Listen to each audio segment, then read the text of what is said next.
السلام عليكم ورحمة الله وبركاته. اللهم صل وسلم وبارك على سيدنا محمد. النهاردة هقدم لكم طريقة عمل الدوناتس. هجيب 2 كوب حليب،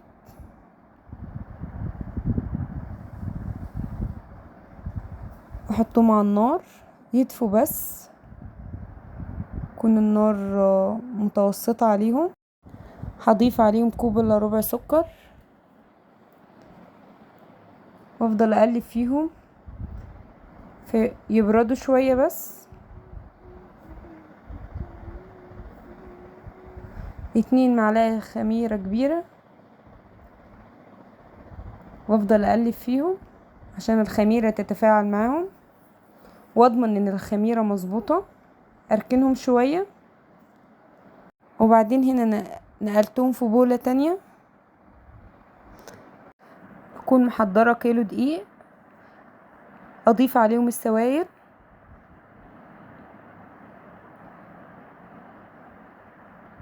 وبعدين اجيب 2 بيضة،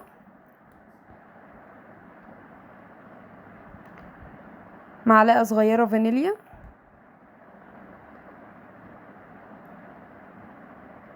ورشة ملح، وافضل اقلب فيهم لحد ما ادوب الدقيق.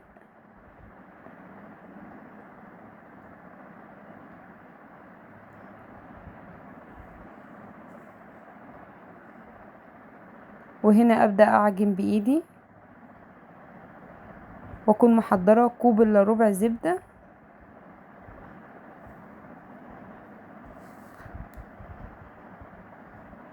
واكمل العجين. افضل اعجن، الم العجين، واسيبها بقى تخمر بقى لمدة ساعة، ساعة الا ربع. وهنا انا جبت شوكولاتة بني، هسيحها في حمام بخار زي ما انت حابة، شوكولاتة بيضة، شوكولاتة بني، حسب الحشو اللي انت حابة تحشي بيه. وهنا كنت محضرة نص كوب حليب على 3 معالق نشا، هفضل اقلب فيهم لحد ما يدوبوا خالص.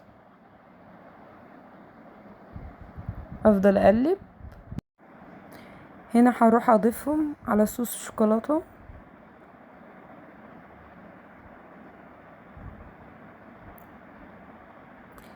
وافضل اقلب فيهم كتير. ولو اتكتلت معاكي ما تخافيش، افضلي قلبي برضو.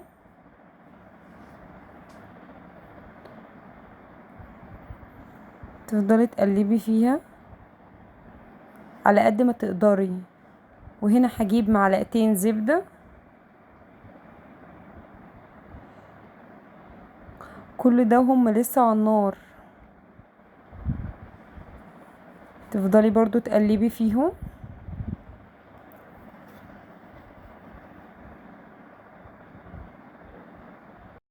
وهنا نقلتهم انا في الهاند بلندر عشان ما يكونش فيها تكتلات.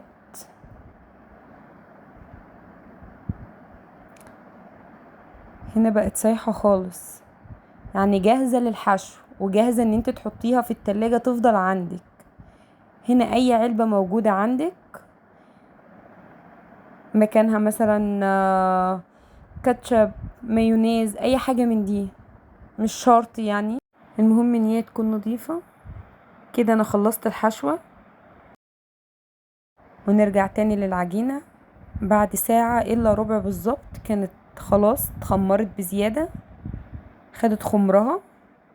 هلم العجينة بقى، حسيت ان هي طرية شوية،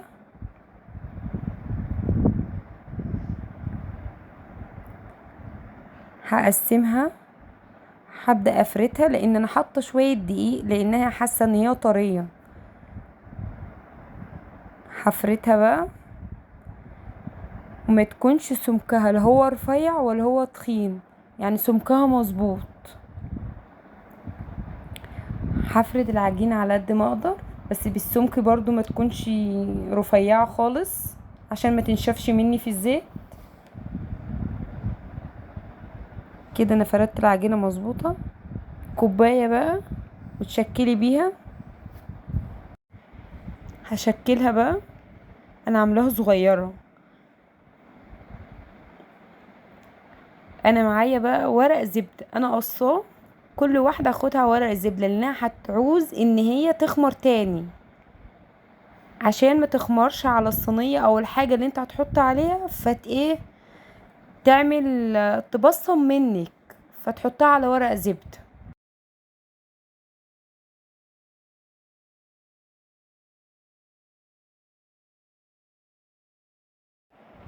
جبت النص التاني، هفردها بقى زي اول مرة.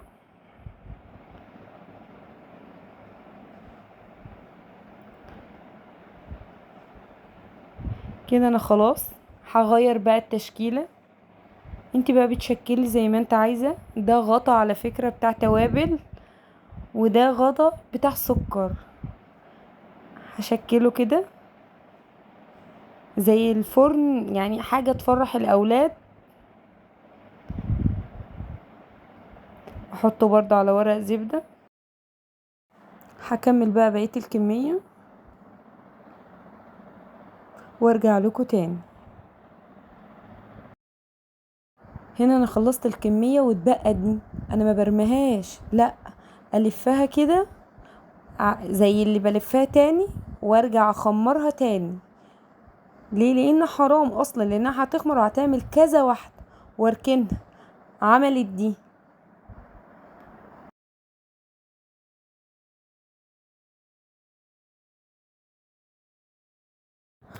وده بعد ما خلصت الكمية كلها، الكيلو الدقيق عمل كذا واحدة. حاجة نظيفة وحاجة في بيتك وبتفرح اولادك، كذا تشكيلة. هنا بقى هبدأ اقليها. طبعا هي عايزة زيت كتير. ليه؟ علشان ما تعملش لون ولون، تبقى كلها شكل بعضها. هنزل بواحدة واحدة عادي، ممكن تنزلي بورق الزبدة عادي زي ما انا عملت. انزلي بواحدة جنب واحدة، اهم حاجة ما تحطوش فوق بعضه.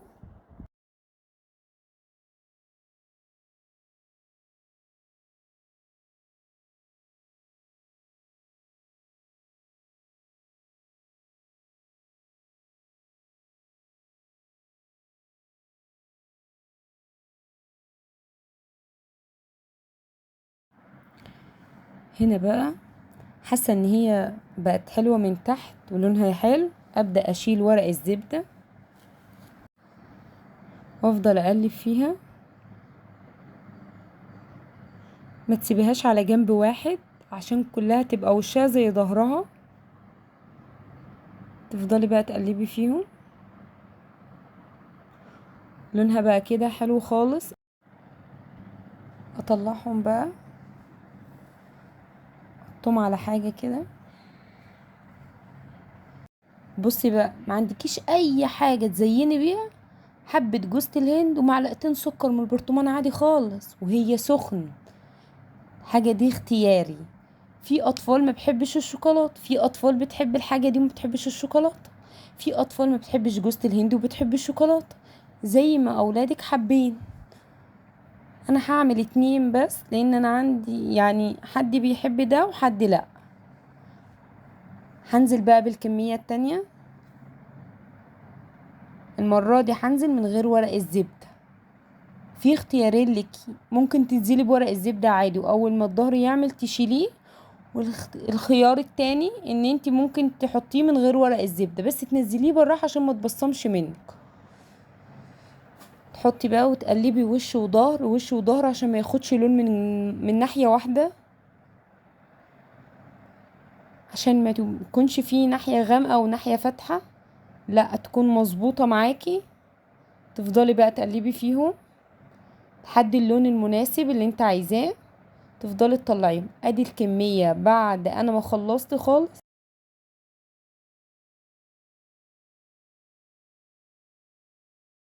هنا بقى نبتدي نحشي. هنا انا عملتها بخلة سنان نظيفة. ممكن انت تجيبي عود اللي هو بتاعت شيش طاووق او ظهر معلقة، اي حاجة انت حابة بيها.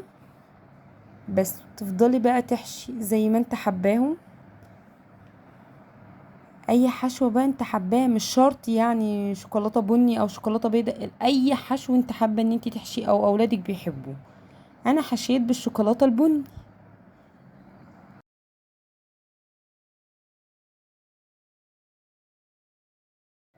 انا كده خلصت الكمية كلها وده شكلها النهائي. ولحد هنا خلصنا وصفة النهاردة. اتمنى تكون وصفة النهاردة عجبتكم، ويا رب تكونوا استفدتوا منها. ما تنسوش اللايك والاشتراك في القناة والشير.